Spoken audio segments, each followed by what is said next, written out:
Bonjour et bienvenue. Aujourd'hui, on se penche sur une question qui bouscule tout. Est-ce que l'intelligence artificielle est en train de tuer nos diplômes? Accrochez-vous, parce que les règles du monde du travail sont en pleine réécriture, là, juste sous nos yeux. Allez, on plonge direct dans le vif du sujet avec cette phrase « C'est une vraie petite bombe » lâchée par les essayistes Laurent Alexandre et Olivier Babot. Et franchement, cette phrase, elle dit tout. L'idée d'un chemin tout tracé, on fait ses études, puis on travaille, eh bien, ce modèle-là, qui a guidé des générations entières, n'est tout simplement plus une garantie de quoi que ce soit. Et attention, ce n'est pas juste de la théorie, hein. On parle ici du créateur de ChatGPT en personne, qui se demande si l'université est encore pertinente pour la nouvelle génération. C'est un signal hyper fort qui vient du cœur même de la révolution technologique. Bon, pour commencer, voyons un peu pourquoi ce parcours si classique, études puis carrière à vie, est en train de devenir complètement dépassé. Ce qu'on observe, c'est une dévaluation massive du diplôme. Avant, c'était le sésame, la clé magique. Aujourd'hui, sa valeur est totalement réévaluée. Dans ce nouveau monde où les compétences sont reines, il devient, quoi, un visa temporaire? Un simple signal de conformité. Certains vont même jusqu'à l'appeler une relique bardare. Ça montre moins un savoir-faire qu'une capacité à rentrer dans le moule. Mais là où ça devient vraiment dingue, c'est la vitesse à laquelle tout ce qu'on apprend se périme. Jetez un œil à ces chiffres de l'OCDE. En 1987, une compétence technique, ça restait pertinent pendant 30 ans. 30 ans. Aujourd'hui, c'est tombé à 2 ans. À peine. Ça veut dire qu'une compétence apprise en première année d'études peut être totalement obsolète le jour de la remise des diplômes. C'est juste vertigineux. Passons maintenant aux impacts très concrets sur le marché du travail. Parce que oui, ça a déjà commencé. Cette étude de Roland Berger est pas lente. Plus d'un tiers des postes dans le public vont être chamboulés. Alors attention, la nuance est importante. Environ 22% seront augmentés, c'est-à-dire que l'IA viendra aider l'humain. Par contre, quasiment 8% des postes, surtout dans l'administratif, risquent d'être purement et simplement automatisés.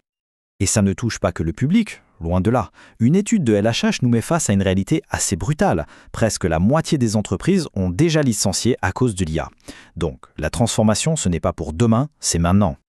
Sam Altman, encore lui, nous prévient qu'on va vers une sorte de bulle spéculative autour de l'IA.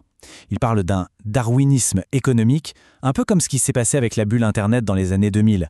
En gros, il y aura de très grands gagnants et de très grands perdants. Alors, la question à 1 million.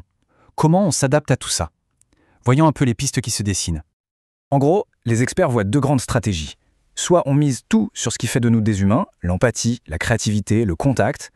Soit on apprend à bosser avec la machine, à devenir une sorte de chef d'orchestre, un compositeur d'intelligence. Et voici un exemple parfait, très concret, de ce que ça peut donner.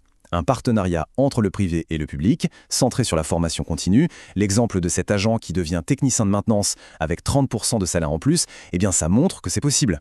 Ces reconversions sont déjà une réalité pour des milliers de personnes. Mais au-delà des compétences purement techniques, ce nouveau monde nous pousse à nous recentrer sur des qualités que l'IA, elle, ne pourra jamais copier. Voilà une idée vraiment forte. La capacité à convaincre, à créer du lien, à inspirer. Tout ça va devenir bien plus précieux qu'une ligne sur un CV. Et attention, le charisme ici, ce n'est pas un don du ciel. C'est une compétence qui se travaille, l'art de faire adhérer les autres. Marion Carré, une pionnière de l'IA, résume ça très bien.